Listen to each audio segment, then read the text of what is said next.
Did you know that when you take your own life, that those who have to live through the loss, those who have to live through the pain, begin a silent count, a clock that keeps track unlike any other. Seconds turn to minutes, minutes turns to hours, hours turns into days, and days, well, days become hard. Days become frustrating and confusing, and days are not always worth smiling for because we're longing for that laugh. We're looking for that smile. We're hoping that you make the phone call or walk through the door, and we know that that day will never come. I want you to take in what it's like to survive your loss, because I know that every day for you is not the easiest. I know that every day for you is not always roses and peachy. I understand that things cannot be perfect, but we need you. We want you. We love you. We ask that you fight, that you give yourself a chance. And you can do that today by hitting 3 small numbers, 988. If you're thinking of harming yourself or harming somebody else, don't do it. The lasting effects don't just travel through you, it spreads like a wildfire, a pandemic of sorts, a virus unlike anything you've ever seen. When you take your life, you not only take the life of you take the life of those who love you, those who care about you, those who long to see you and hear you. So before you do something that you can't live with, do something that you can live with and dial 988 and get help. Just reach out and ask somebody for help. Connect with BetterHelp, a place that I personally use and can guarantee by it that it's worth it. It's worth every bit. You can swap therapists out as many times as you need to get the right person to help you for one flat rate. All in one place, over 20,000 different people. I get no paid benefits or anything from this. I simply just want you to get help. And if for some reason you need somebody to go through the process with you, or you just need somebody that's willing to be there in the fight with you, then reach out to me or any of my social media feeds with a simple message of "we need to talk."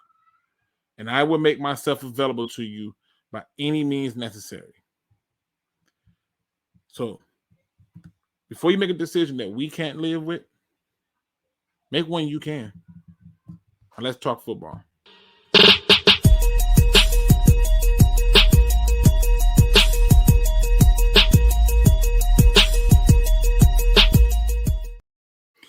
What's going on, Pride Nation? What's back, man? Listen, I'm feeling good today. I was so ticked off that I couldn't get on yesterday. My spirit was in flames. And I got to be honest with y'all. If y'all got some good career choices that has an excellent work-life balance, please drop it in the chat so a brother can reevaluate some life decisions. I am open to just about anything minus a mortician. I ain't got it in me, all right?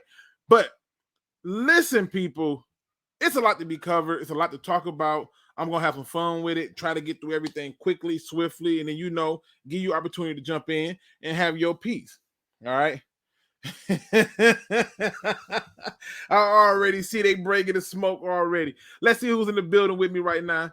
All right, let's go down here this list. We got my man Jon Kapler in the building, Looney Tunes in the building, Midwest Lion who says, "What's going on, Luke, and the whole Pride Nation? What up, though?" Friendly neighborhood Lions fan, waiting on him to get back on. Come through and talk to the people. We got my man Hatter House 710 in the building. Dan Spanos in the building. This is a new one. I've never seen this one. Wardorf Lion, let's go. Can't wait for episode number 3. Hey, we got to talk about Hard Knocks. There's some things I'm expecting to see in that too, because that is coming on tonight. So that's why I'm trying to make this quick and swift. Dr. Detroit's in the building. Craig Bevan's in the building. James Holyfield is in the building. I see Dan getting started early. Don't be dissing Tom Kennedy today, Luke. He's the catch up to your hot dog. See, that's the problem. That might be the problem. We got my man Chrome in the building. Giovanni Lyon II in the building. Dr. Detroit is in the building. Make sure if you're in the building, put it something in the chat so I can count you out now. Down 19 is in the building. And Makai Hope. Let's get right into this right off the gate, man. Here's my thoughts about what I saw in the Colts game. And I know it's led to a lot of speculation. It says, I listen to you all the time. I just can't catch you live. I'm working on getting a more solid schedule. That's why I told the people, if y'all can think of a career that gives you work-life balance, please tell me. I'm even willing to go back to school. I'm at that point. I really am. I'm tired. Okay. I want something that's going to just give me more time to me. You know what I mean? All right, people. Here's my thoughts on the Colts game. I was very intrigued. I'm not going to say impressed. I'll say intrigued. I was intrigued because the one thing that stood out to me was our ability to run that ball. I was so in love with our ability to run that ball. It was something that I think we need more of. I want people to know that when you play us, we going to run that thing and you better be prepared to stop it. And what had me feeling good about it was the fact that the defense fed off of that. And my man's Austin Bryant was like a maniac out there. And I know that a lot of times you're going against backups. I get it. But the problem was when you're just better than these people, you should show it on every level. And in my opinion, he showed it that those people that he's out there playing with wasn't on his level. So to him, kudos. I know there's a lot of love and praise for my man Malcolm Rodriguez, and it spoiled a whole entire where he's going to be the de facto starter. I can guarantee he's going to be a day one starter. And I said, well, I'm going to address that because I think there's some things that's going on. Now, again, the game in itself had me intrigued. I did not care who started the game, although I thought that David Blau looked good, and that one interception was not his damn fault. It hit the receiver's hands and popped up. He's got to catch that. So I don't count David Blau for that interception. I just don't. Tim Boyle looked it pretty sharp, but that was like third string players. And so I don't know if that was enough for me to be like, yay, keep him. I don't know if I'm buying that one to be exact, right? But, you know, the people 174 yards of rushing is huge in any game. A 5.3 yard average as a whole rushing is huge in any game. And there were some names that I just thought showed up and showed out. Like I said, I named a few of them. And there were some names that I didn't care about. I don't care about Maurice Alexander. He's not. I don't know how he makes this team. Khalil Pimpleton, he's probably done. But could they somehow, some way keep keep Kennedy? I don't think he makes the team. I just don't. And he does this every preseason. He does great, and then they put him on practice squad. And I don't think he makes the team. And so for me, I was looking to see who wanted it, who was giving it they all. And I was so shocked at all the people giving it they all. Now, that's the good. Here's the bad. Our safeties are still making too many damn tackles. Kirby Joseph had 6 total tackles. Now, mind you, he tied that with John Kominski, who really stood out, got a sack, got tackles for a loss. He balled out. I was impressed with him. I said, okay, he's definitely going, he's definitely trying to take a spot. I thought Demetrius Taylor, RIP to Demetrius Thomas, but Demetrius Taylor, I thought he had a good outing.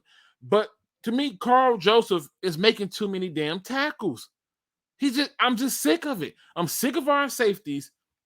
It's the second game where it's just too many damn tackles for our safeties. And I'm not with it.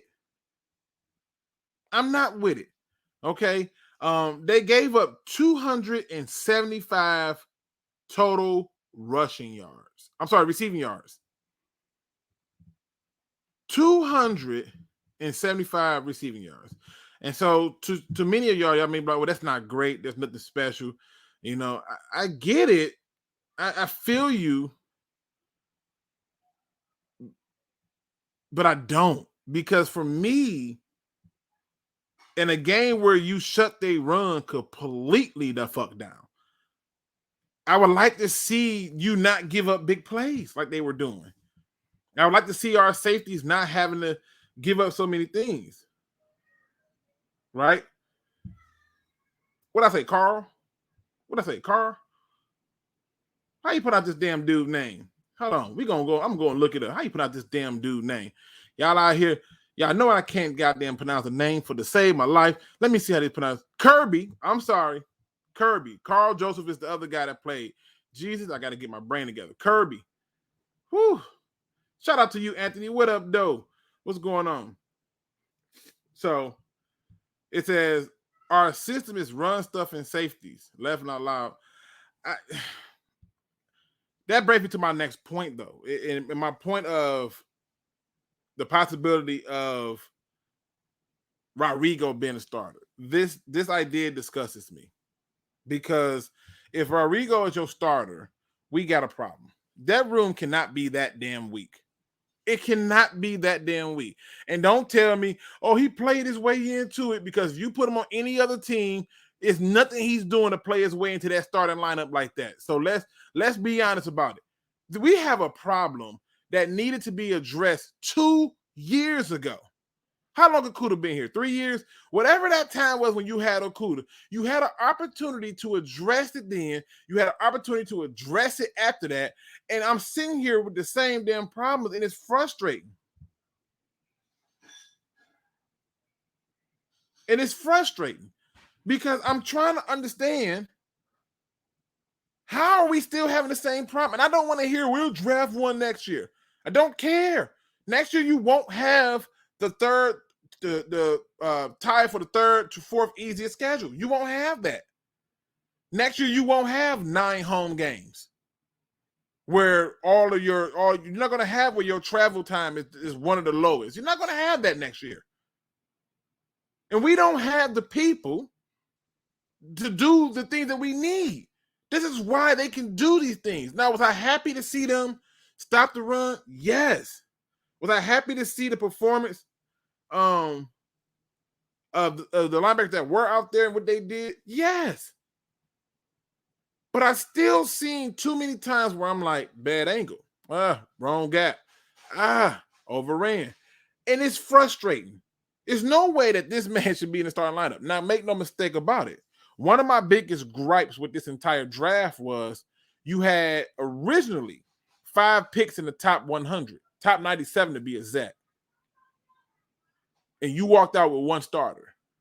And if you take away the trade, you still were in 4 picks in the top 100 and you got 1 starter. This is not acceptable for me. Brad Holmes is too impulsive. And it's starting to really make me wonder. I'm starting to look at it a little bit different. And I'm not trying to just be a negative nanny and just, let me just talk about Brad Holmes. But I'm trying to figure out, how in the hell does a 6th-round pick, who everybody claims is so undersized, works his way into the starting lineup, and people like Ellis Anzalone gets veteran treatment? How in the hell does that happen? How? How does that happen? How does Ellis Anzalone become the de facto veteran treatment guy? How? Where's that? Now, this is where it becomes a little bit more problematic for me. But the Lions need to really start making some phone calls, because our linebacker room is in dire need of help. And the safeties, I'm going to tell you right now, I'll be surprised if the safeties survive the season. They are having to make so many goddamn tackles.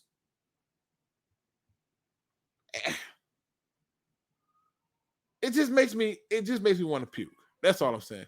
Anthony says, how long did we laminate that we had GMs who could not draft to save their lives? We should be happy we are drafting guys fighting to be starters, not getting cut in preseason. That's a fair point, Anthony. I'll give you that.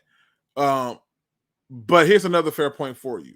You had 2 first-round picks, a second, and I believe 2 thirds.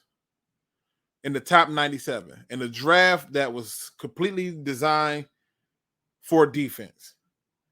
And you opted to take a defensive end, second overall, great.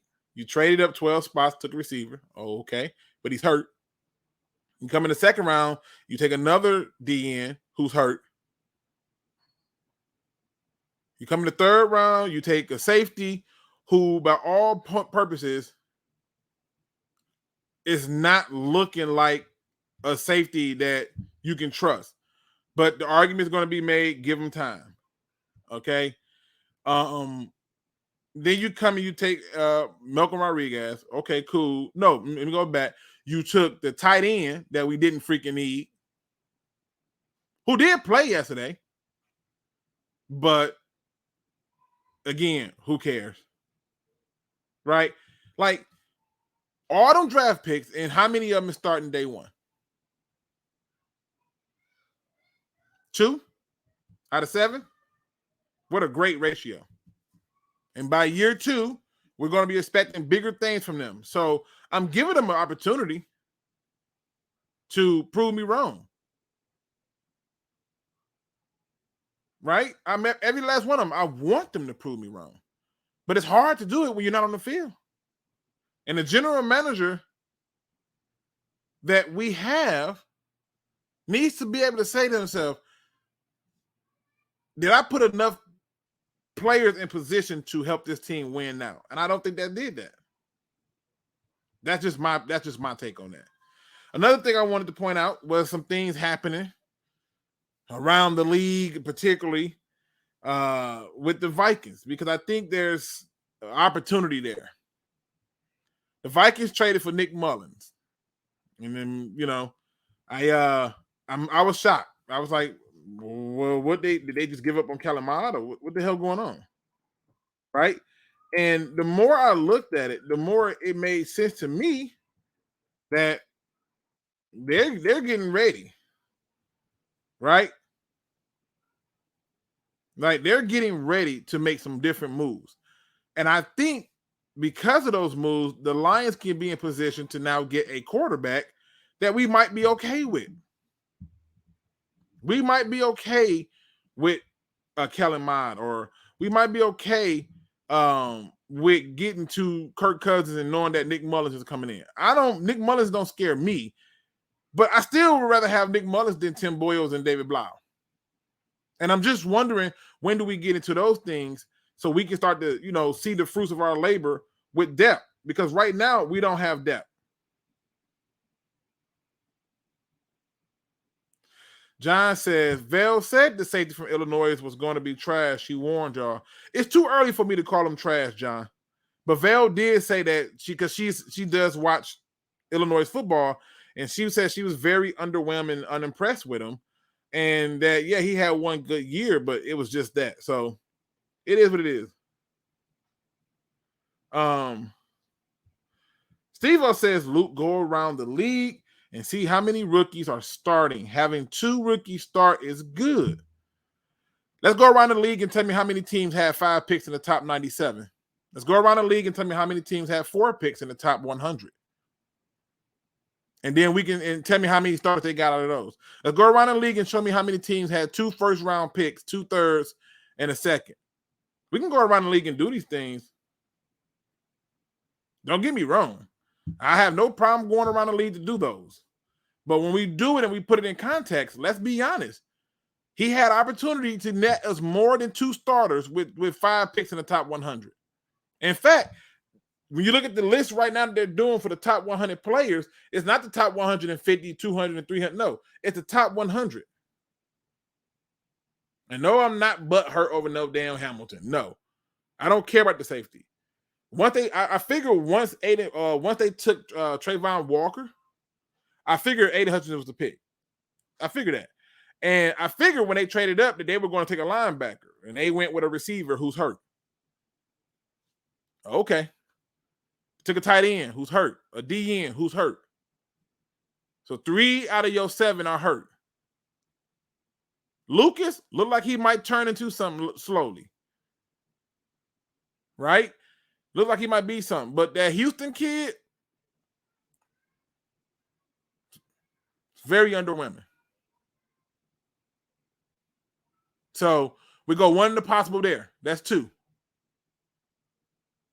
So 2 starters, 1 in the possible, half decent picks, and 3 of them is hurt. Great.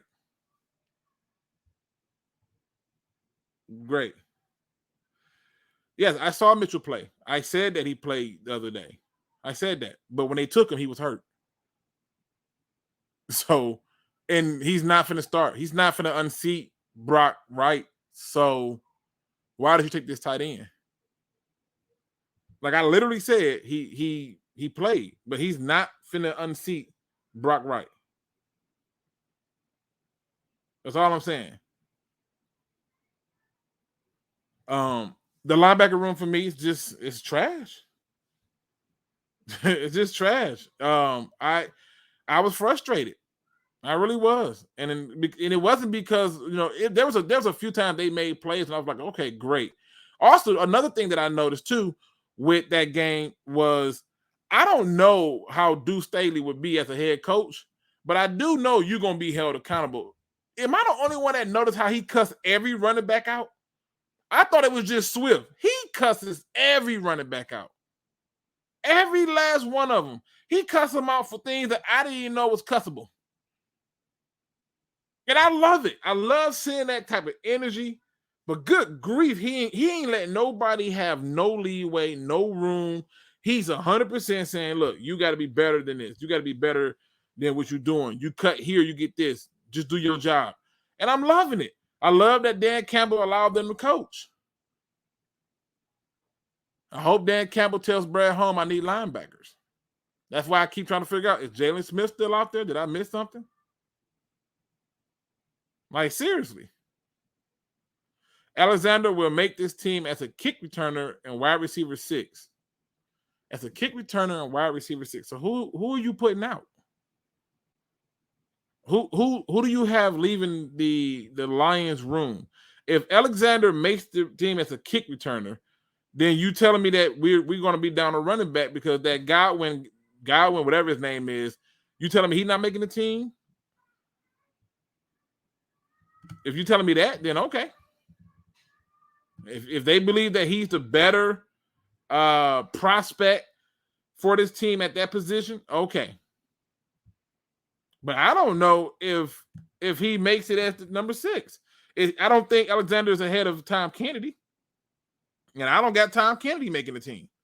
So that's why I'm trying to figure out, like, who is he taking? Whose spot is he taking? If you're telling me he's going to make it at 6, Josh Reynolds is 1, Amon-Ra St. Brown is 2, Chark is 3, Williamson is 4, Khalif is 5, Cephas is 6. So you're telling me Cephas, Trinity Benson, Tom Kennedy, Pimpleton are all out, and Alexander makes the team. The only way they do that if they get rid of Godwin, in my opinion. I could be wrong. Deuce not playing no games. He wants greatness. Yeah, he's not taking it. He got Benson and Kennedy out. Okay, but you still got Reynolds, Amon-Ra. You still got Reynolds, Amon-Ra, Khalif Raymond, Chark, Cephas, and Jameson Williams. That's still 6 right there. So you're saying they're carrying more than 6? I'm just trying to figure it out. J-Mo is out till week 7. So you're just saying just count him as a sidetrack, take somebody there. Okay. How many snaps would a 6 receiver actually get at wide receiver? I would rather have the 6 wide receiver be a good kick return. That's what I'm saying. I don't think they keep him in Godwin. I don't think they keep both. Somebody got to go. They got to keep a spot. Because they need all them linebackers. Every linebacker need to stay here. They need to figure this out for real. Alexander could make the team till Williams come off the pup. Okay. I don't see him making the team. I'd be shocked if he make the team. Oh, well, I take that back. I think if Godwin is gone, he makes the team. But that's the only way I see it. I could be wrong. All right. We at that point where I put the thing in the chat so y'all can join me and talk crap. Tell me I've lost my damn mind. I'm full of shit. You know, the usual suspect stuff. I'm all for it. I don't have any issues with it. But feel free to speak your mind. I also going to touch on a few other things, because the hard knocks that's coming on tonight. Because for me, I am at a point now. I am at a point now with Hard Knocks where I literally am like watching it because I want to see certain things. And right now, one of the things I want to see is the conversations that are coming from Ben Johnson. Because I'm wondering, like, it dawned on me as I was watching the episode again, because I ain't had nothing to do. I was watching the episode again, and I was like, damn, I saw Aaron Glenn. I saw Stu Staley. I saw Dan Campbell. Where the hell is Ben Johnson? Where the hell is Ben Johnson? That's the question of the day. And I hope they feature him so I can see what's really going on there. He said, you definitely lost your mind. Look, sometimes, just a little bit. Just a little bit. Not too much, but a little bit. What's going on, Joe Lewis 313? What's going on, King? How are you, sir? My man D. Williams in the building. What up, though? I mean, I probably lost it a little bit. You know what I'm saying?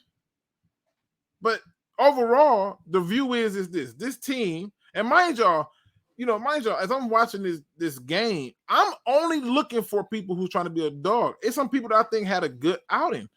And I know that Dan Campbell announced that he's going to play all the starters this week against Pittsburgh minus Jared Goff. So it's going to be a big issue in that regard. Like, seriously. What's going on, Mike? BD Buster is in the building. It's going to be a little interesting. So let me drop this thing in the chat so we can go ahead and get my disagreeers and my agreeers and everybody to jump in and talk that talk. All right, let me put that in there. Bam. It's in the chat. Let me make sure I pin this so we don't have nobody. If you want to come in and talk a little ball, come in and talk a little ball, but come in prepared to talk ball. Don't come in and just chill in the background. Come in and talk some ball. Give me your take it and hop out and listen. That's what I need right now. But yeah, I do want to see more Ben Johnson. You said D. Williams says, I think wait a minute. They're deliberately not showing Ben Johnson. They're trying to keep their offense under wraps. I never thought about that. And that's a good point. They could be trying to do that. You know what I'm saying? They could be trying to do that, and it is what it is. I know, Mike. Don't even get me started. The linebacker situation is so ridiculous. It's bad. It's big time bad. And for people who think it don't matter, shame on them. Jon Kapler, Luke, what are your thoughts on YouTubers, fans of other teams saying there's an honorary Lion fan till the Jets quarterback Zach Wilson get healthy? I don't think nothing of it, because to me, they can say that. I don't know what all their hidden agendas are, but when you're on TV like Hard Knocks and you get the chance to see the insides and out of a team, it's easy to start to like them a little bit. But I was born and raised here. I didn't get to see the inside and out of them. I got to see pretty much the outside, and it wasn't much to desire in a lot of those cases, but they always had players that you can look at. I think we were one of the teams with the most like Hall of Fame players in the league or something like that. Like we were one of the like top 5 teams or something like that. But if they want to do that, more power to them. I ain't mad at them. Hey, my man, Erkin Jerk, they got the podcast going and up and running. He says, Ben Johnson and Goff, where are you at? They're not going to talk to Goff too damn much, but I'm definitely I'm definitely wondering where the hell Ben Johnson is at.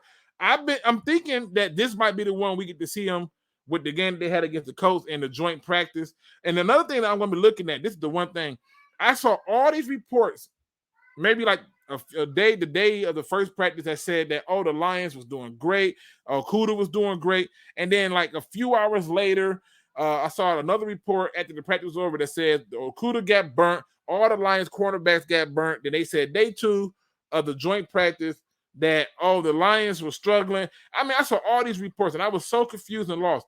I'm going to be watching the joint practices with a fine-tooth comb this Hard Knocks, because I really want to see how they did in practice. I want to see it, and I hope they don't cheat us out of that. I hope they don't give us the quick rundown snippets of play that you've seen on social media. I hope they actually show the battles between the two teams, the scuffles and everything. That's what I hope that they see. Anthony says, embrace Malcolm Rodriguez, Luke. It'll make you feel better. I'm going to embrace every Lions player to prove me wrong. But Malcolm Rodriguez, If he starts day one, kudos to him. If he starts day one. If he don't, kudos to him. It don't make me a difference. The linebacker room it needs prayer. It just needs prayer. And no matter how you look at it, it's not a good room. This is not. I think they don't want to show too much of behind the curtains on the offensive side. Well, if that's the case, then give me something. I'm not asking for much. You know what I'm saying? I'm just asking for a little bit, not a whole lot, a little bit. All right. Barnes was graded as a top 5 linebacker defensive player on our team last week. He's coming along. Who graded him? PFF? I hate PFF. Oh, God, I hate PFF. I don't even look at PFF grades. I don't know how they do this. I don't know why they do it or how they do it, but I hate PFF. I hate them with a passion. I cannot. What's going on, Ferg? What's going on? Let me see. Make sure I miss nobody. Is 800 rushing, 800 passing yards for Swift enough to make him an elite running back? I think he is an elite running back, and I think he'll get 1,000 yards rushing.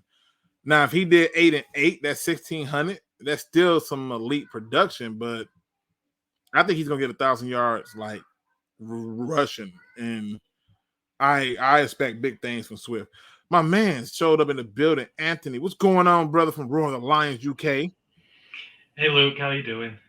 You know what? I knew you was gonna come in here because I knew the moment I brought up Malcolm Rodriguez and I said something about the GM, I said, "Oh shit, he coming."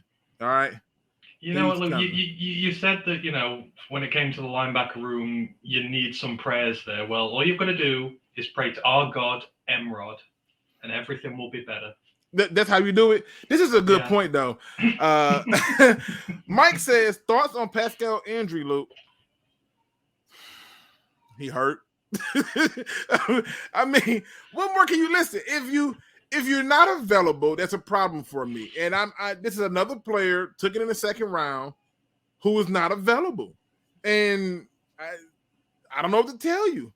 You could have did 1,000 things different. You could have just capped your draft picks, stayed home and took a different receiver. You could have, and then took a safety, took a linebacker. This whole draft should have been all defense with the exception of a quarterback if you was going to go on that route. Like, I don't know what you want. I don't. I'm sick of it. I'm sick of this drafting hurt players stuff. That's all I'm saying. Rodrigo might be better than Nakobe Dean. Nakobe Dean is not the standard for me. Like I say, look, I think, we just want to be grateful we're in a position where we don't have a complete moron as a GM who can't draft players. We went through it with Matt Dillon, we went through it with Bob Quin, unless it was an offensive lineman.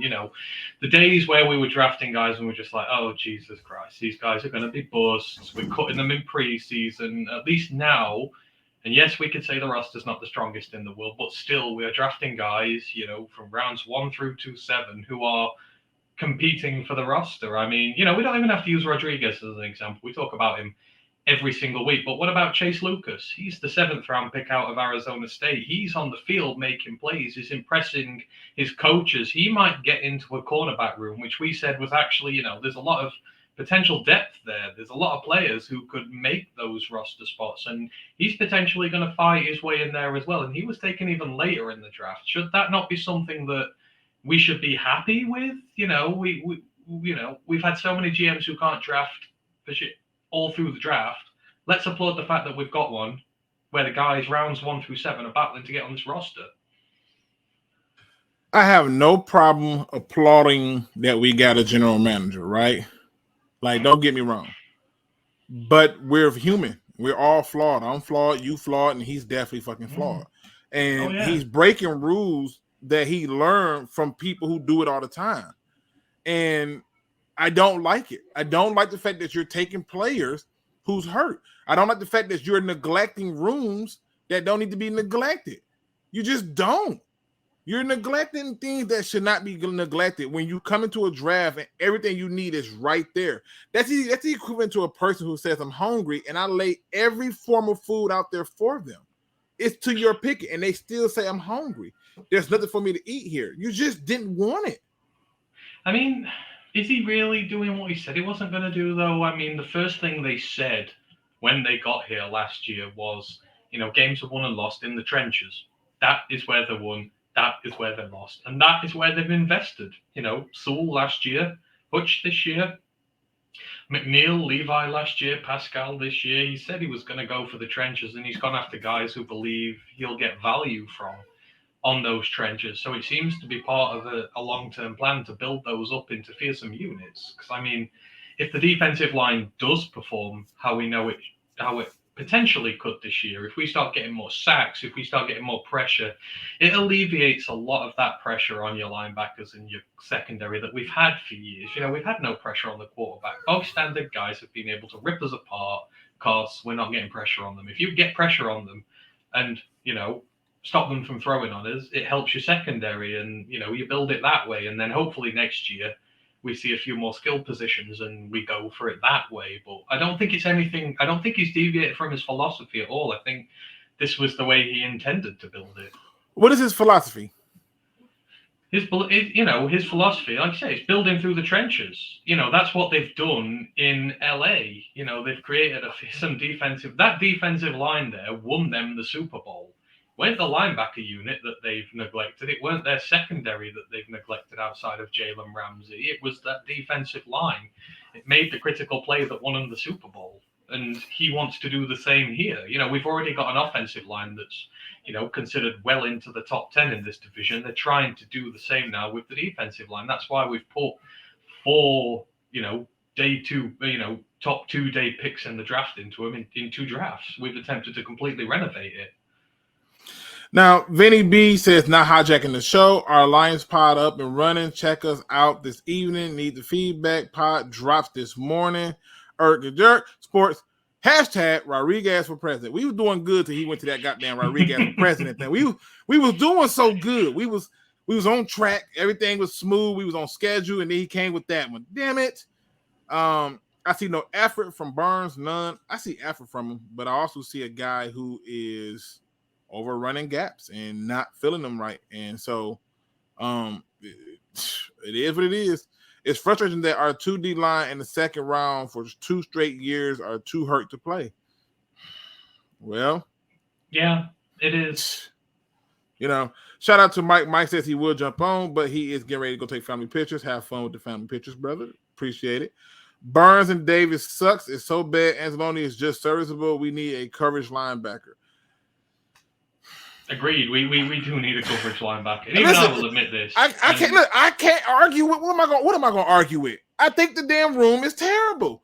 And the sad part is I think Davis right now is probably our best blitzer, and Barnes to me needs to be blitzed more. But what can I say? They think he can do coverage duties. I wouldn't do it. Now in my Madden franchise league, which I did get this year's Madden. And I must say there's a lot of differences on the PS5 Xbox Series version that makes it a little bit more fun. In Madden, I used to be able to just press the button and throw the ball. Now I get to do back shoulder passes, and this is pretty fucking fun. So, yeah, it is a bad room. But all I'd say is, look at the roster that Quin left us.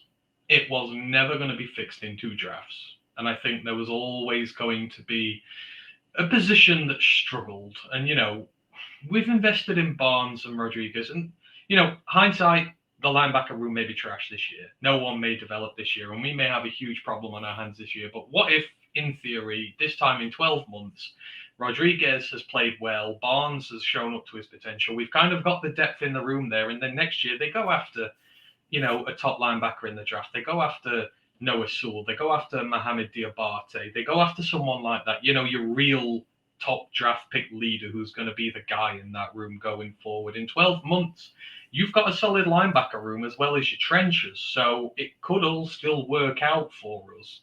I know, it could just as clearly go wrong, but I'm saying it could go right as well. This method they've used, it's not, necessarily setting us just up for failure. There are potentially some really good pieces here, to add the number 1 guy to next year. Do you think those guys that you mentioned will be? Because I think the Lions are going to win enough to make the playoffs. So let's say they're in like the 20s. You think they'll last to the 20s?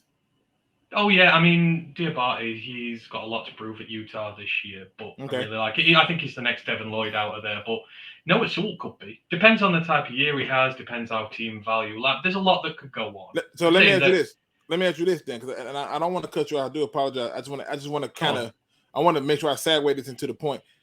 If you see it in that light, right, and they got 2 first-round picks and a quarterback is available, and you know that Goff is coming up on the end of his deal, are you prepared to say skip the quarterback this year with 2 first-round picks? That depends on how Goff does. This is why we can't. Okay. This is why until the season is done, if Goff gets us to the playoffs, then I am happy to roll one more year with him and see how he gets on. And I would invest it all in that defense. Regardless, even if we do need to go for a quarterback, you go for a quarterback top of the board. Your second first-round pick goes on a linebacker or a cornerback, and then your second-round pick goes on a linebacker or a cornerback. Reverse the orders, whoever's best there at the time. You go defense heavy at the top of this because your offense is sorted for a lot of years here potentially. The wide receiver core is, the offensive line is, You've got the flexibility next year. Now that we've got Jameson Williams, you've got the right amount of receivers here, the right type of receivers here, and you've got some money in free agency next year as well to work with. So I would go defense heavy next year, regardless if whether one of them's got to go quarterback or not. But there are guys in there, and it could, in one world, work the way we've done it. The D-line balls out this year. The other 2 units are just good enough. We go into next year's draft and really stick some capital into them, and then that defense is going to be humming next year. It could go wrong. I'm over the 3-year. It take 3-year build, and next year, and next year, and next year.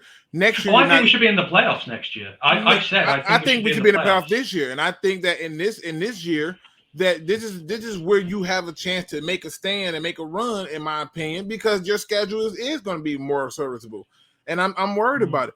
Technical Puma 58 says, "How do you know what his rules are?" Laughing out loud. That's all he freaking talks about.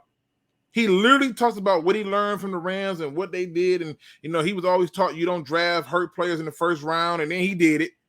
Right? He's always taught that when you do your evaluation on people when they are hurt or they have certain type of ailments or something like that, you kind of move them down the board and move those other ones up. So he said himself that he's changed on a lot of his rules and stuff like that. Raw Detroit says, "Hello, my Lions brothers and sisters, family, facts, Luke.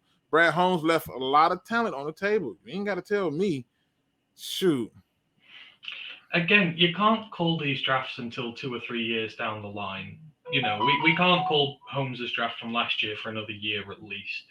You've got to wait and see how this plays out over time. Yes, we could say he's left talent on the table, but every GM will leave talent on the table potentially. They'll all make their own decisions. He felt this is the way to go with it, and this is the way he's gone. And we won't know for a couple of years yet as to what the outcome of this is going to be. So I would just urge patience on this one. And I know the guys are injured. I'm frustrated as you, Luke. I want to see Pascal play. I want to see Levi play. We need them this year because we need that D-line to be good. But I just have to trust that, he knows what he's doing, because at the end of the day, he has made some really good draft picks here, and he seems to know the player. He seems to know the players who have got it. You see Amon-Ra, he's got it. He's got the will, the drive, and the passion to succeed. So has Aiden, so has Penai. He's got all these guys in who are motivated and will not stop trying to get better. He knows the temperament, and he sees the ceiling with them. So there's a reason he's picked these guys. Even down to Malcolm Rodriguez. You say what you want about him being a starter, that attitude is top class. The attitude is as good as you can get with this guy. He's a guy who's willing to learn. He'll put himself on special teams. He made the first special teams tackle of the year because he wants to be that guy who gets involved, who gets his place in this team, and wants to keep on working. You can't deny I get that. I get every bit of that. I know we're mixing it with the frustration of the injury. I share the same frustration because it's like I've said with now. I see you in the back, brother. With Romeo being put on PUP and he's not going to be in for 4 weeks, I've said if Romeo's not back by the bye, then I will trade him, I will cut him, I will do whatever. I'm done. I'm tired of waiting for these players to get better and fit again.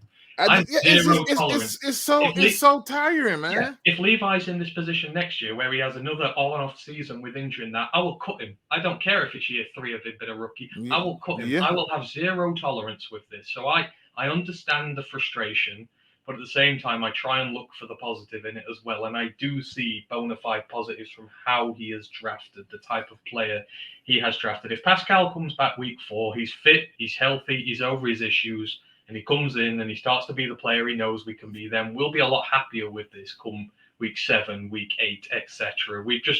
I think with just some of these guys, we've got to show a little patience. But, the ones who have been hurt long term and that, Romeo he's really pushing his luck now with me.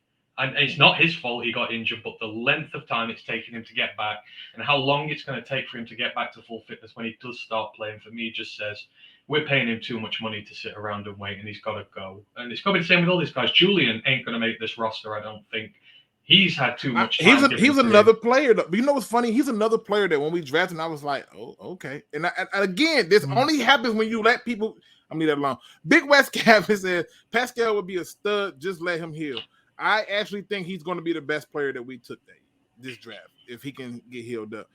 Next, we have my man Jon Kapler joining us. What's going on, John? What? He's going to be the best player we drafted this year? He's going to be better than Aiden Hutchinson? What? I'm sorry. I think you get more out of him than you do Aiden Hutchinson. I'm not hating that because Hutchinson's supposed to be a monster. So if he's more of a monster than him, Edge is set. This is my thing. If Aiden Hutchinson was brought in to be, like you said, to be a monster and to be different, but my thing is with Pascal, when I watched him, I was like, ooh, I don't know if I'm like, that's different. Like I like looking at people take on good competition and win, and it gives you something to look forward to. So that's what I mean by that. I just looked at it from that standpoint and said, I don't mind it. I think from what I saw, if he's healthy, I think he could really be a problem for a lot of people. Dr. Detroit says, you mean they didn't win the Super Bowl with awesome linebackers? Shit, we don't even get mad linebackers. I mean, we can we get some decent linebackers? I'm just saying. Right. I mean, anybody. 2 guys in the podcast, shout out to you. Does Hutch play much at all tonight? Huh? Tonight? They don't play till Sunday. Yeah, I thought. Yeah, I hope he's not playing tonight. Yeah, if he plays on tonight, a Tuesday. Yeah, I would. Maybe he's confused with the show that's coming out on HBO tonight. Hard Knocks. Yeah. Oh, okay. Well, we'll see. We will see. I don't know. Let me get this off the screen. Hold on. There you go. John, what do you got for us today, sir? Not much. It's been a long time. Good to be on. So we're talking about defense. How we need to improve our defense, and sadly, how our linebacking core is horrible. My thoughts are we only have one defensive tackle. Those are my thoughts, and anyone who don't like that, well, tough tiddlywinks, because Levi's injured with a back injury. As many people know, including Micro Mike, back injuries are a bitch and very hard to come back from. He has been injured back-to-back years. We've said it over and over again.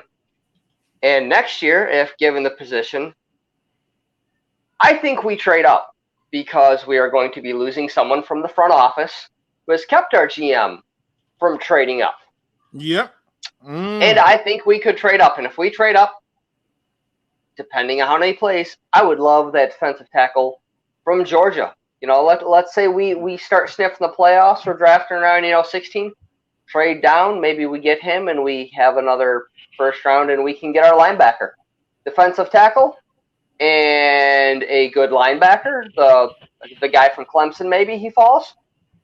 Defense is looking a little better. Maybe in that second you can go and get Joey Porter Jr., cornerback. You're solving a lot of things.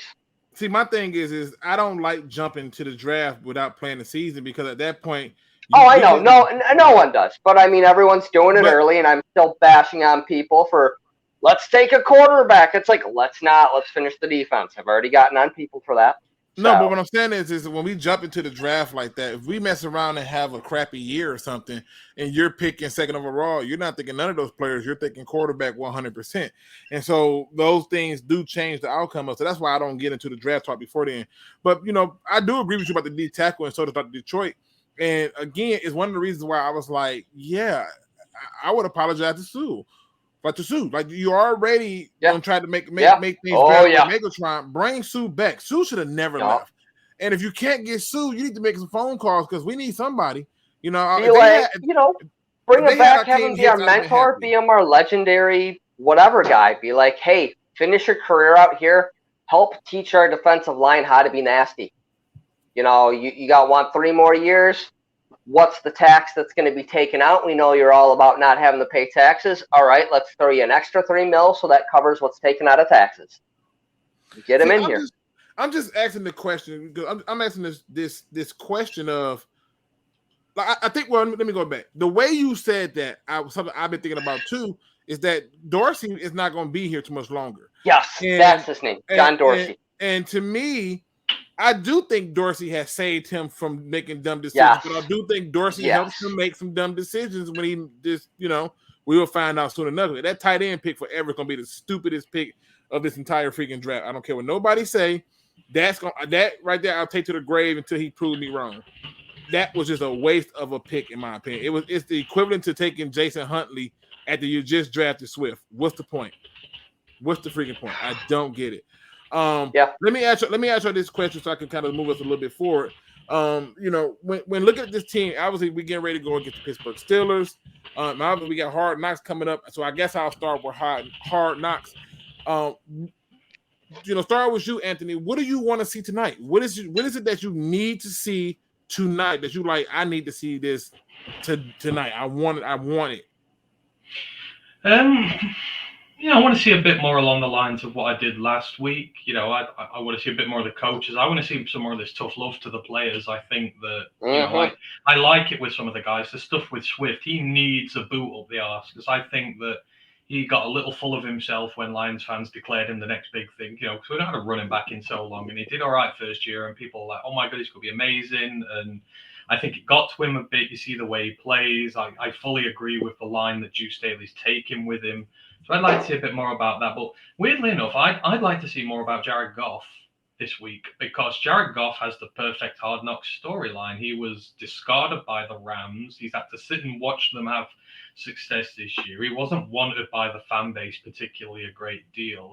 You kind of want to hear more from him because it must not have been easy for him, to have to deal with all that. And you feel if you want him to try and bond with fans a bit, fans to understand him a little bit more, maybe tell his story a little bit more, as it were, because I think it's perfect. I think it's perfectly designed for them. But yeah, so I just want to see more from the coaches. I love the coaching staff here, and I think they're going about everything the right way. So similar to last week for me.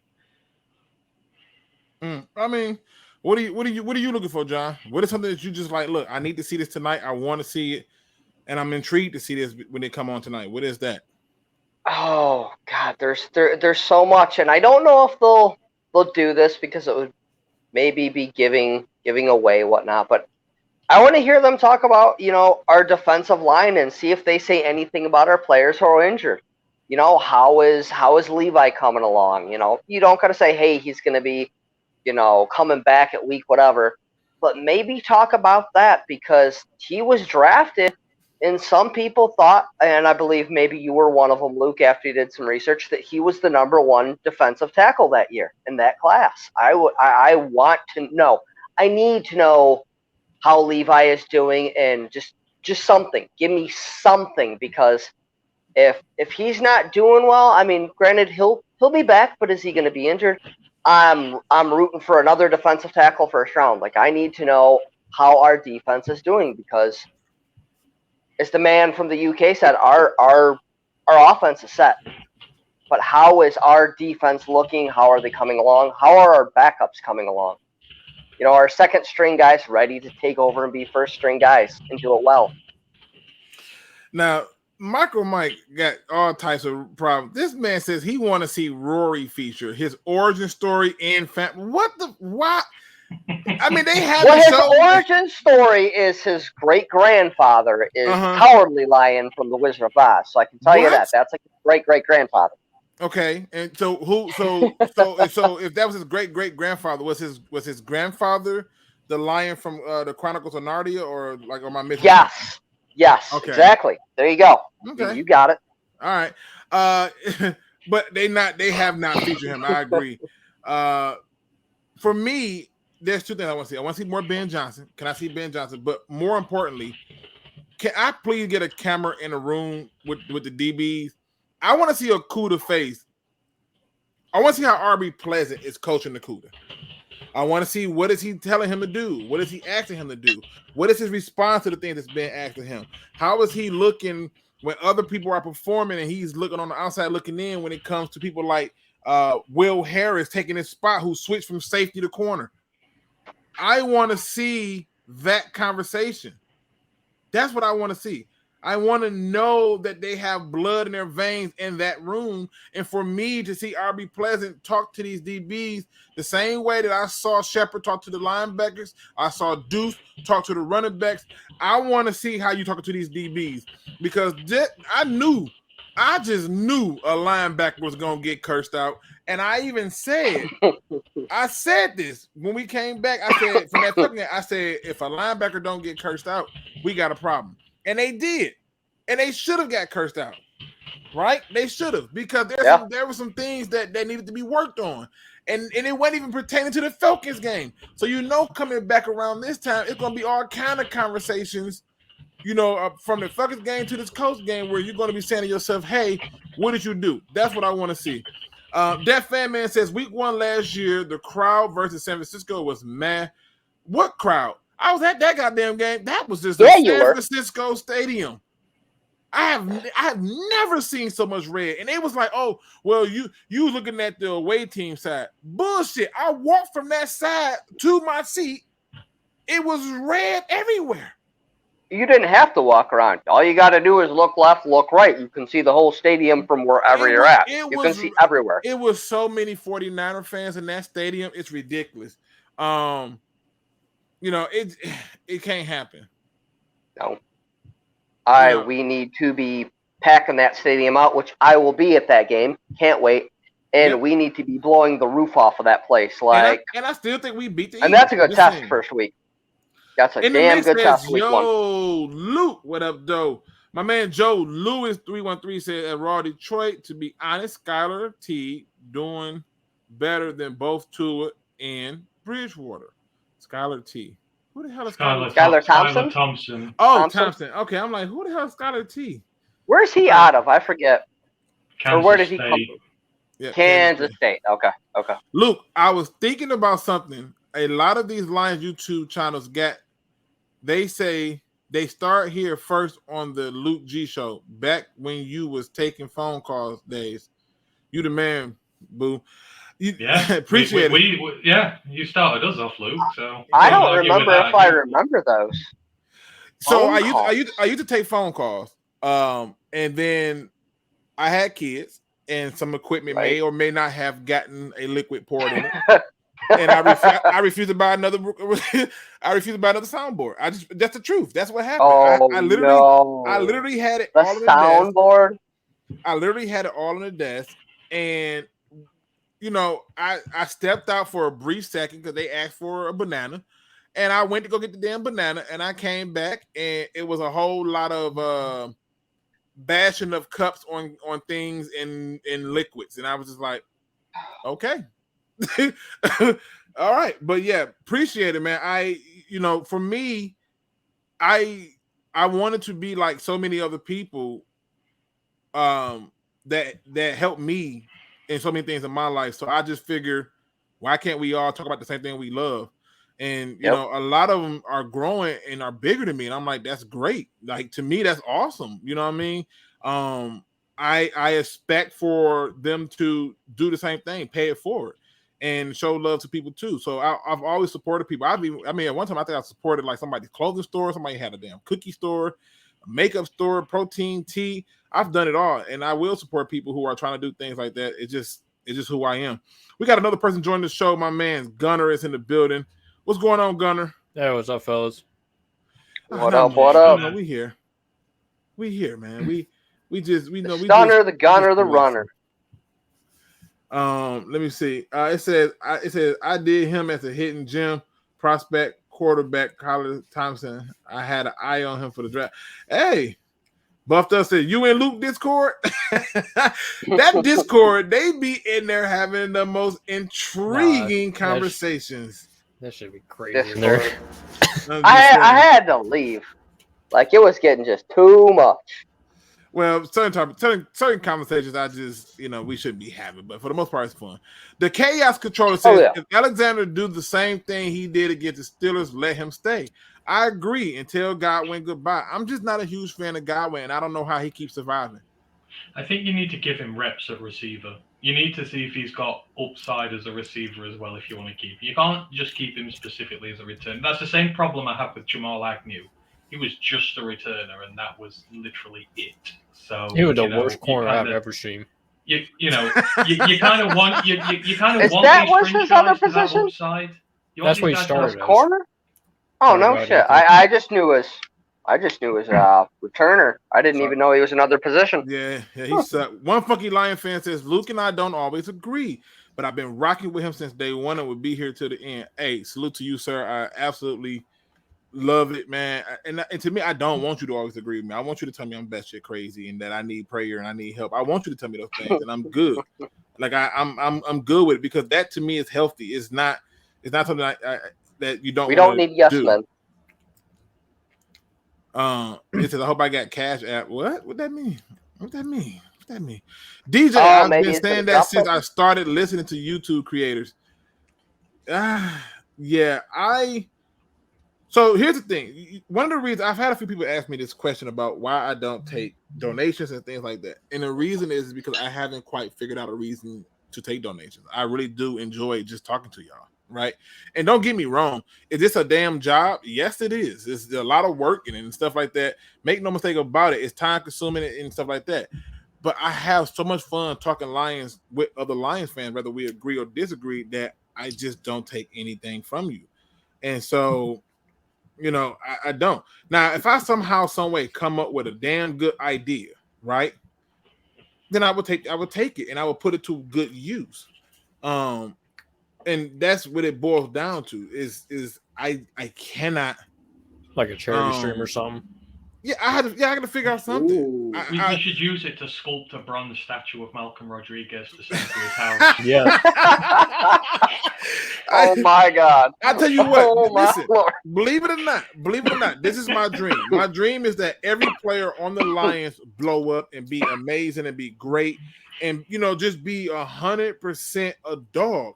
And if they are, then it's like great. But if they not, it's like great because I understand that's how it works. And it is what it is. My man Brandon says, "Luke, we need to start that GoFundMe so we can help get a new soundboard to take calls." I was gonna say that. Yeah, listen. I was. I can get another one. I'm just like, bro, that thing was expensive. I think what you do now is fine. I mean, and it was cool to take the phone calls because it's a lot easier than a person call in. You can actually hear what was going on. I had the whole thing working. It was cool. Oh, I remember. But I had my son, and it's funny because he's now 6, so it's been a long time since. Yeah, that was. I don't think I found you until maybe 3-4 years ago. Yeah. So he was. I missed out on all that fun. Oh man, listen. I knew Quin like it was the back of my hand, so it is what it is. All right, let me see. Pickens is a pit bull already. Yeah, you could have picked him, but I mean it's too early to say at this point, though. To be in all fairness, Raw, it's a little bit too early. I don't want to get too up and too down on any one player right now in preseason because I feel like I've seen times where people have went crazy in preseason, and then the regular season come and they drop the ball repeatedly, like it's terrible. Vice versa. Look at last year. Everyone was dogging on Sewell and the Bengals wide receiver. Oh, they're going to be trash. Regular season came and they were gangbusters. This is why you got to wait 2 years to evaluate a draft class minimum, maybe 3. 100. Well, yeah, and it depends on the position too. Like it really does. Linebacker's a hard thing to do. Cornerback DB's a hard thing to do. I mean, right now, if you want to dog on you got to look back at 2019. Now you can dog on that class, and I can't think off the top of my head, but I don't think it's great. I don't think there's many left from that. Tavai was the second round pick, so we can start off with that.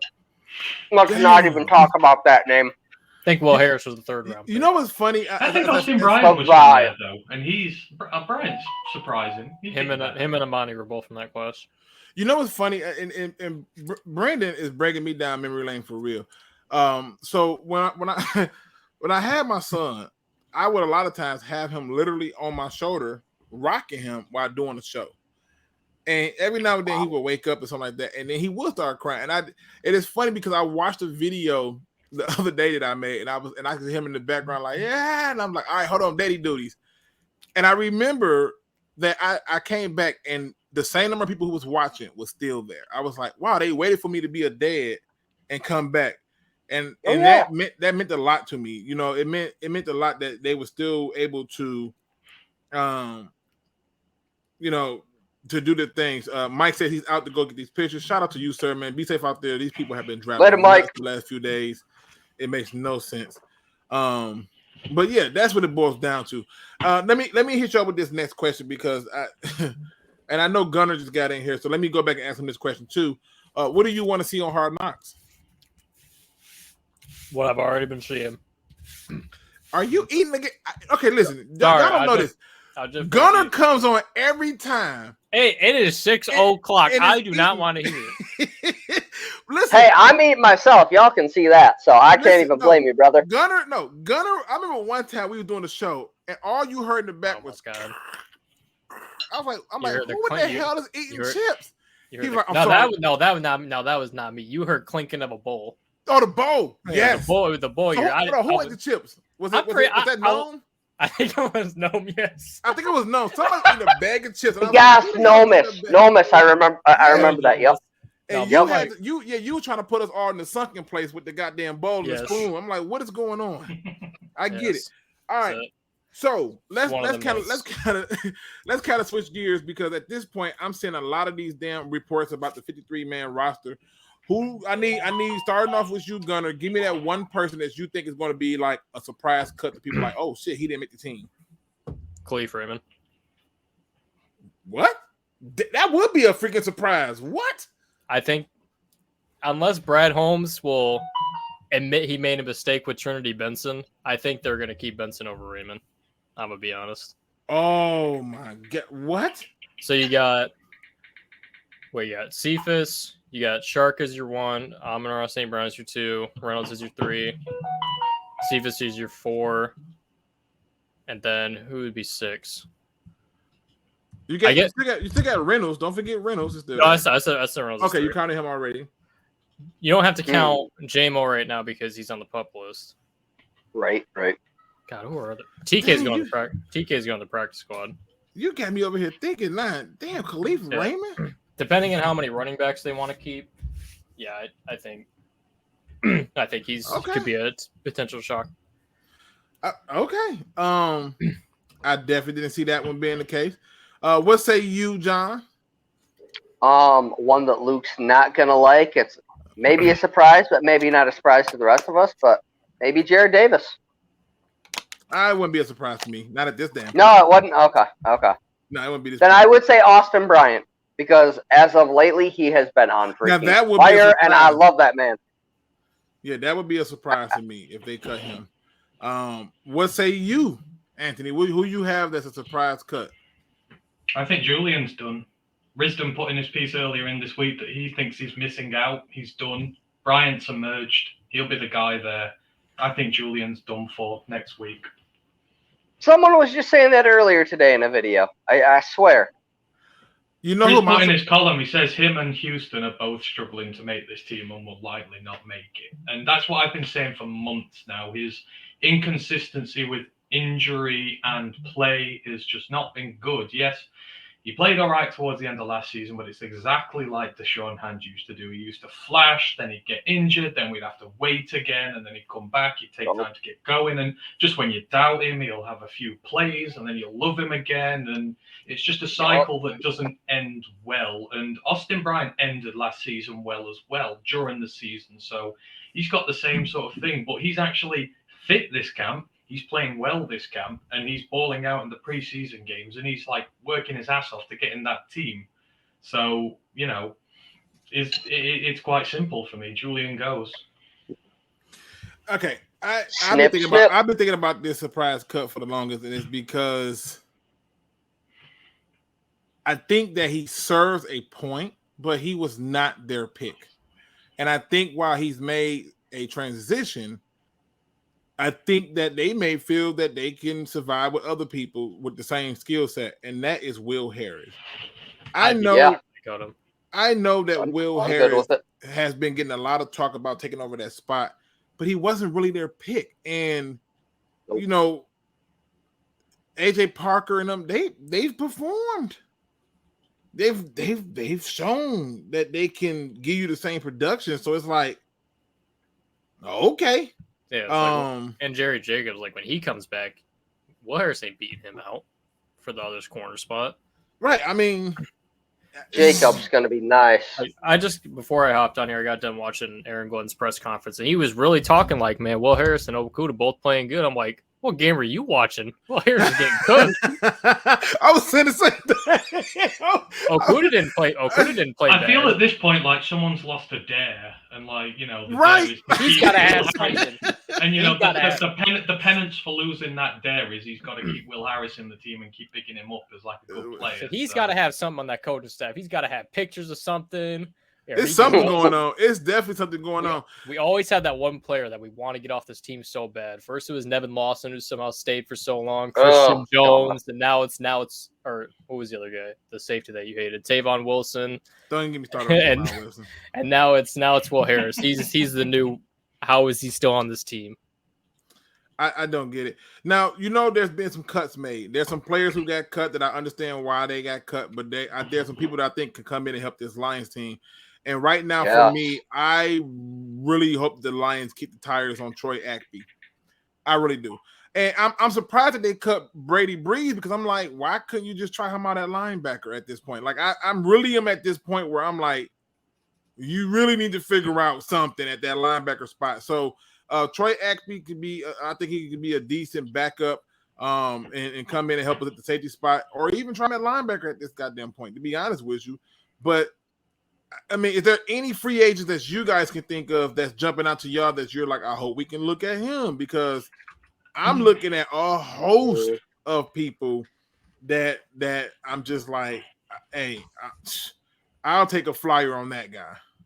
I don't think anyone who's getting cut between 90 and 80 is necessarily going to make you better. I think that it's very few and far between the picks in there. I mean, I saw Joe Schobert got cut today, the linebacker, and I'm thinking there was a time when I feel like he was very highly rated amongst this league, and we all 2-3 years ago wanted it. Yeah, I feel like we had this conversation maybe last year, but like he's been cut early, and I'm like, you know, is he that bad now that he's getting cut from an 80-man squad, or is he still, you know, could you get something out of him? I don't know, but I feel like the cuts between 90 and 80, you're not really going to find much that's going to improve you there. It's when you go down to the 53, those fringe guys, when you'll start finding guys who really might make you better. But when it comes to our linebacker spot, Anthony, though, like it being so weak, guys that are getting cut right now, they might be a couple points of improvement. Like, that's how bad our linebacking core is. So maybe Joe Schobert, even if he's just a little bit better, that little bit better is a second string instead of a fourth string somewhere else. I think there's more benefit to playing you. If the difference ain't that big, then I think you benefit more from giving your rookies just more snaps. Give them more experience That's a good in the point. NFL. And you can't interrupt the development of your rookies. So, like I say, if Schobert is only marginally better than one of these guys now, he's older, he's injury prone. If he's taking away snaps, then you're hurting yourself long term. You're just best off trial by fire, playing these guys, giving them a season, then get into next year, investing in free agency or the draft. I think for me, it has to be someone who's going to like supplant Anzalone. If you're going to do that, if you're going to find a better vet than Anzalone here, bring him in. Can Anzalone keep your young guys in? You can't afford to block the young guys this year. Let me bring in another guy who comes in quite often, is always showing love and support. He might be eating, I'm not sure, but we're gonna bring him my man Crimson Shadows in the building. What's going on? I'm here for the Church of Tavon Walker. Oh my God! The Church of Tavon. He's in line behind the Church of Malcolm Rodriguez. Come on, there's a tier system here. There's multiple churches in this chat. So before we get started, first of all, let me just say, Mr. Crimson, you look very nice, sir. You are bouncing back really, really well. How are you feeling? I'm feeling a lot better, especially after surgery. Just got back from Toronto after rehabbing, proposed to my girlfriend, now fiance, and it's been High five, brother. High five. Hey, 100%. That's what's Okay. up. I'm so glad to hear you're doing good, man, because I hadn't seen you in a minute. I was like, how's that cancer battle going? So I'm so glad to hear that, man. I've been praying for you. Oh, I've got a scar now. Like, they remove lymph nodes. It's here to here, man. Well, they say chicks dig scars, so you winning, right? Yeah. See, that's why you're good with the proposal. Like, I got a scar, so you're gonna say yes to this. Let me ask you this, Crimson, because I want to jump you in really quick and then go to the next topic and then get us out of here so I can get myself prepared to eat and watch some Hard Knocks. We are at a point where they're cutting players. Is there any free agent that got cut that you're looking at? Because I'm finna ask a real petty question because this is what we do as Lions fans, and I've already gotten a number of messages while I'm on now about this player, so I'm gonna talk about it.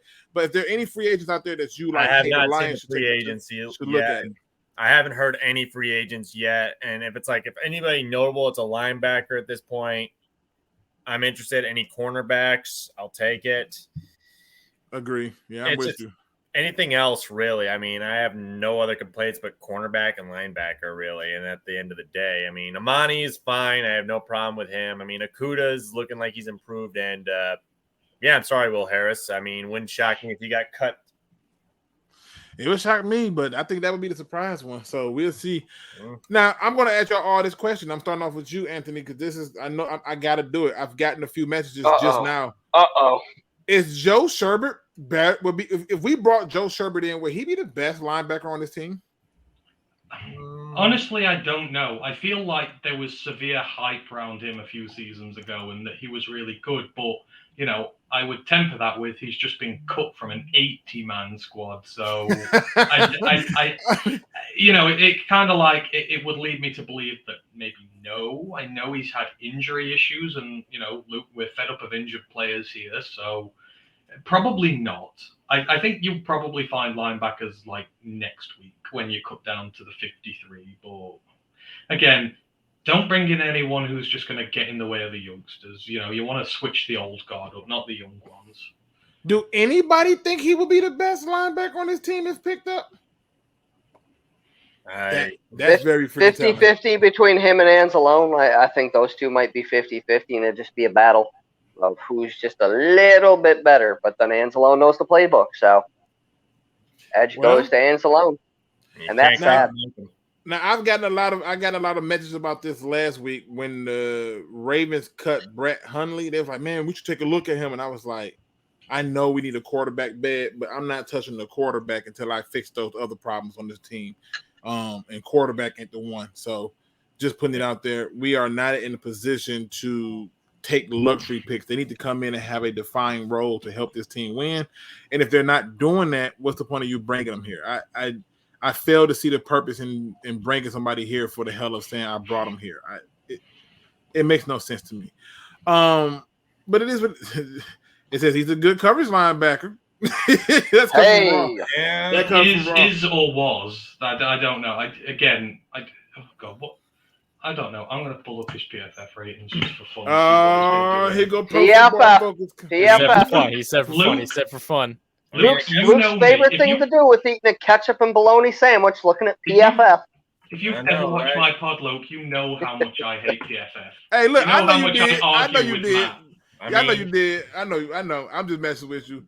It says Joe Sherbert was 7 seasons in the league, career 10 interceptions. What's going on, Go Lions?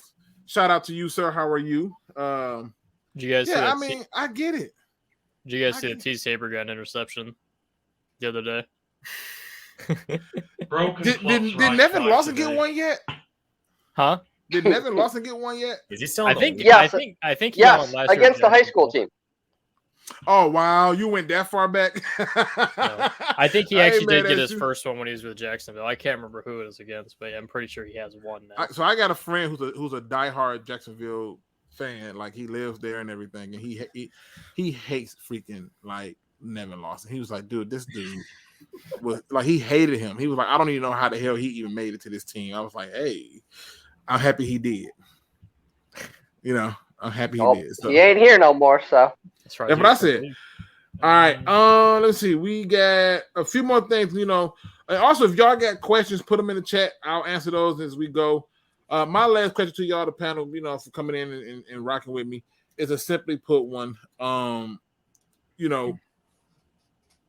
What do y'all think? With them saying that all the starters minus Jared Goff is going to play against the Pittsburgh Steelers.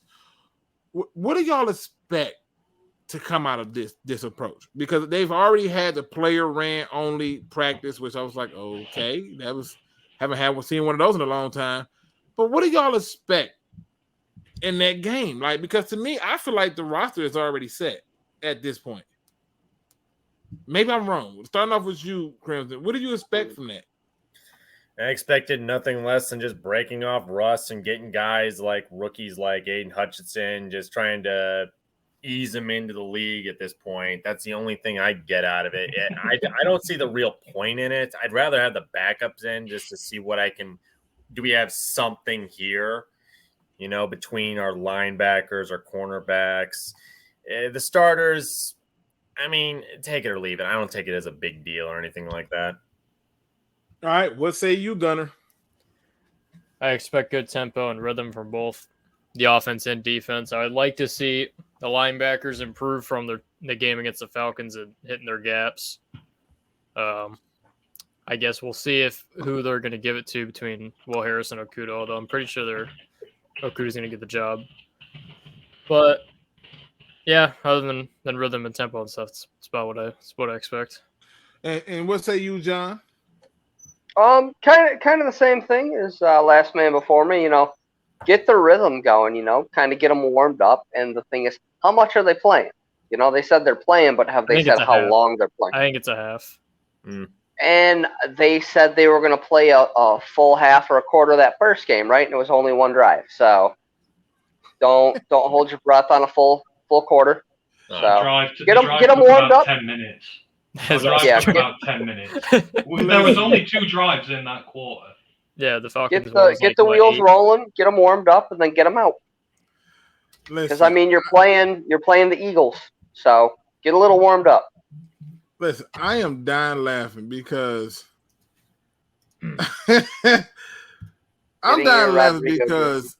Super Saiyan Lion says, "And Luke, when are you getting your Rodrigo jersey?"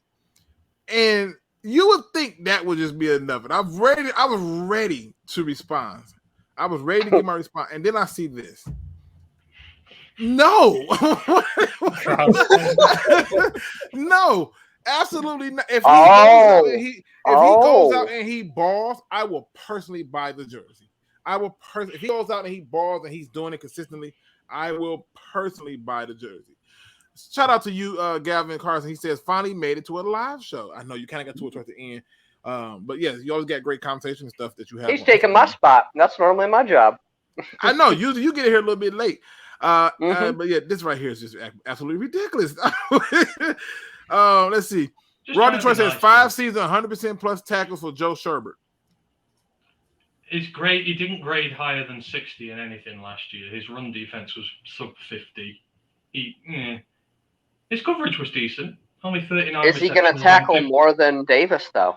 Will he make more tackles than the flying missile known as He had Rod a lot. Davis? He had over 100. But on the other hand, how many coverage linebackers do we really have? Does Alex Anzalone potentially Malcolm? Well, 57 targets, 39 receptions. That's not bad. It's not too bad. Fair. Shout out to compared my to man anything JGB. we've got. He says, I'm running this thing for the beginning, right? He says, hope all is well with the One Pride and Don't Ride family. Hey, all is well over here, sir. Thank you for showing the love and support as always. Now, let me get over to you, Anthony, because I know you finna jump in on this. What do you make of them doing this approach? Everybody minus Jared Goff is the starters. Because I had an interesting take to it. Maybe it's not the most interesting, but I think that there's a strategic reason why they're doing it this way. I think you have to earn your right to not play in preseason. People say you keep your starters out, you don't want to get them hurt, etc. Well, Lions history tells you they get hurt anyhow. Training, regular season games, preseasons. Doesn't matter when they get hurt, they get hurt. We are going up against the Philadelphia Eagles, who have one of the best offensive lines in football. They have got a fearsome defensive line. They are going to kick our ass on the trenches just as hard as we're going to kick them. Do I want Aiden Hutchinson going up against their O-line guys with one drive in preseason under his belt? You're damn right I do not. I want a full half out of these. There are positions on this team where there is not a guaranteed starter. I want guys out on that field demanding and playing like they want that position. They have to earn the right to have that. Everybody does. Outside of maybe Ragnow and Decker and guys like that, no one has earned the right to sit down and do nothing in this preseason. I want to see them out there, full intensity, kicking Pittsburgh down, like they did with the Colts. They really did well against the Colts. Players came to the fore. They were fighting for roster spots. They were looking good. I want to see my starters do that, because if we roll in again to the Philly game and they are not prepared, because Dan Campbell himself has said the best way to prepare yourself, the best way to deal against injuries is by to take these hits. Get your body prepared. Yep. Get your body ready in a real game situation. You want your starters out there for a full half, taking these hits, getting themselves ready. Because if we are not ready, then the Philadelphia Eagles are going to run all over us. And I do not want to see that. I want to see this team fully fighting fit going into this season. That's why every sport, soccer over here, we have a preseason where the guys get in shape, get ready. So that first game, they are in top physical condition, ready to go. And they're primed. Yes, you may get injuries, but I don't care. All those players who are out there are ready. So I fully agree with putting them out there for the half. They've got to go out there and earn it and play hard so that they're ready for the Eagles. I think that the reason they are doing this approach is because they are not quite sold on which one of the quarterbacks is about to get the X. And they want to give them a chance to play with the starters to see who's about to get the X. I would not be surprised that the player who performs bad with the starters between Boyle and Blau get the X. Don't be shocked that this is the deciding factor. The other thing I think that they're trying to do is trying to keep certain starters in rhythm going into the season. So I expect to see those things early in how they do it, because I think they're gonna throw the ball a lot often early. Now, Super Saiyan says I think they both will stay. I don't think they're keeping two quarterbacks. I think them days is over. So could be wrong, but I think them days is over. It says I think Dan trying to see how David and Tim. Yep, that's what I think. Yeah. Yep. I think. Shout out to Hollywood Boner. First of all, what an awesome photo. I mean, to have a name like Hollywood Boner and then got a picture of you in dad mode with the kids all around you. I mean, but this is awesome. I love when I see the family photos and people's stuff. Forbidden Knowledge says defend the den, 100%, 1,000%, 10 and 11, win, stamp it. He's saying we get between 10 and 11 wins. I don't see why we can't. If we ever have to play Tim Boyle in the regular season, we are screwed. Yeah, don't even remind us. Yeah. You're hitting on all type of triggers. Joe Lewis says, I believe Goff not playing because they don't believe in the backup quarterback. That's my view. Yeah, that's how of course. I mean, the only reason why Blau even stayed was because Tim Boyle got hurt early on in the preseason last year. Well, we're going to see how everything plays itself out. Now, we've been on for an hour and a half, and it says Bonner, not Boner, Luke. Well, I told you I can't pronounce people's goddamn names. Damn it. Y'all keep helping me. Keep fixing it, all right? Keep helping Levi Onwuzurike. Nope. Not going to get me like that. Levi Onwuzurike. Say it with me. Come on now. Everybody. 1, 2, 3. Amani. If you ever notice, I never say Amani's last name. Owarie. That's what I said. Owarie. Yeah, you break it down. O-War-E-A. Like EA Sports. Oh, okay. All right. Cool. Ifatu Melifonwu. Nope, not going to play that game. And the other one, Big D. Come on, Ikebukwe. Yeah, see? I'm not going to do it. Iguabuke. Nope. Iguabuke. No, too many letters, and I'm not going to play no games with nobody names like that. I'm sorry. He said, keep it PG, Luke. I'm sorry. Get 100 likes in this video. We've been on for an hour and a half. Okay.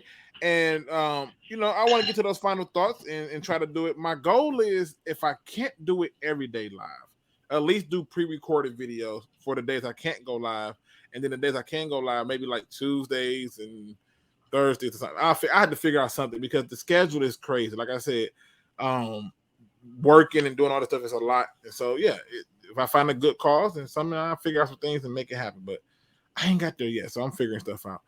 But starting off with you, Mr. Crimson Shadow, the man who's teaching us these lessons that you can always bounce back as long as you got the fight in you. Okay. Please give people your final thoughts. Well, my final thoughts is I hope this is going to be a fun season. Remember, if we lose this game, it's just preseason. Nothing matters until week 1. And by all means, hey, keep fighting out there. And maybe one day you'll get curly hair just like me after chemo. What's my weight loss plan? Chemo. I ain't mad at you. My man Gunner, give the people your final thoughts. Well, you know what? Hold on really quick. Let me go back. It says reminded me of the old DSA roundtable. Then you need to get on here. I know all of us is working and busy, and you being the ultimate dad is busy. But shout out to my man Curt Steele, who came in the building and said yo and gave some love and support. And again, I just leave it open, man. I let everybody come in. You can agree to disagree with me and speak your truth, and then hop out. You can come in and be like, "Fuck you, Luke," and get out. I'll be like, "All right, got it." I get it. But yeah, give me your final thoughts, Gunner. Man, I'm just excited for Hard Knocks tonight. We all got something to look forward to watching in a couple hours, so yeah, I'm pretty hyped for that. And your final thoughts, John? Final thoughts. Kind of go the route of Luke's intro. If you're struggling, hold on. It gets better. You know, it does. There's people out there that talk. I always try and tell people, you know, your life is one great big book, and what you might think is a long chapter is only a sentence. Get through that sentence. Talk to someone. And on another note, you know, if you got someone you're having beef with, you know, maybe someone you're not you haven't agreed with in a while, hit them up. Tell them you love them, because life is short. You know, I just went to a memorial for a friend who died 6 weeks ago. It sucks. And to everyone that we've lost, I'm not going to put names out there. You're thinking of them. We miss y'all. But tell them you love them. Go have a conversation, because you never know when their time's up. You never know when your time's up. And to everyone who's struggling, keep your heads up. You know, whether it's depression, whether it's cancer. #Warrior Strong. Keep kicking ass. Yes, sir. I mean, I love the positivity, because you know I got to end the show on a positive note. My man Anthony, give the people the final thought of the day. And first of all, let me get this quick shout out. One Funky Lion Fed says, casual GM podcast in a half an hour. So yeah, please go over there and check out my man Drew and Mike as they do the casual GM. They're going to give you a whole lot of information and rundown. So make sure you show some love over there. And Anthony, give them your final thought. And if they don't know who you are by now, shame on them. Let a centipede run across their face. No, it's very hard to kind of go after that. I know. I'll just say enjoy the week coming up. Enjoy Hard Knocks this evening. College football is back this week, so if you're a fan of that, enjoy that. I know I am. I'm going to be up every day watching it. I absolutely love it. So I'm just really grateful to have football season back. So we've got lots more to talk about now, because this off season was long. So have a fun week. Enjoy yourselves, and let's get ready. This 53-man roster is coming next week. Let's get behind it, whoever makes it in there, and, let's enjoy this season. I have a feeling it's going to be a good one. Support that. Also, I want to say shout out to everybody who came in the chat, rock with me. Hopefully they hit the thumbs up button. But I am going to be bringing back the Pick'em League again. So if you were already in the previous Pick'em League, check your emails, because all I have to do is simply send reopen, and you will get a new email to join. If you have not joined, I will have the list pointed out. And I think what I'm going to do is, for my first week of picks, I'm going to make it hard on myself. I'll show you who I'm picking for my first week of picks. And I think I'll give me some winners in this, and y'all can judge me afterwards. Now, y'all know me. I cannot end the show unless I end it on a positive note. And today's positive quote comes from the internet, because I don't know who said this, but it says, acting on your anger makes everything worse. It says, I'm sorry, let me go back. Let me repeat this. Acting on your anger makes everything worse than just feeling your anger. I find this one to be right on time for me, because I've had some things happen recently where I was getting ready to act on my anger. I was getting ready to be in a point where it was going to be an emotional decision. But when I started to live in my feelings, I made a logical, sound decision to be better. Some of us are making moves today in an illogical way because we're worried about our feelings. Our feelings are getting hurt, and we don't know how to accept an apology when somebody is willing to admit they're wrong. Our feelings are getting hurt when we don't know how to tell somebody that we wronged them. Our feelings are getting hurt when we try to understand that the world isn't going to always be perfect and that many things are happening because we don't quite understand why they're happening, but they are happening for the purposes of you to get a lesson. We just seem to be in our feelings. I think if we took time to act on logic versus feelings, we will find that we have a clearer path to freedom. We will find that we have a clearer path to being open-minded and to being happier. I think too often we get caught up in our feelings, and that's where a lot of these crazy things get shown on the news. Don't get caught up in your feelings. Don't let the anger become your captain and guide you in a direction that you need to be in. Put yourself in a position to succeed and succeed at it at the most high, powerful way you can. With that being said, ladies and gentlemen, please hit that like, subscribe, notification bell. And as always, I'll be trying to be back at it again with another, and I do mean another, live video. And as always, don't be no chump. Please do your research. We're out.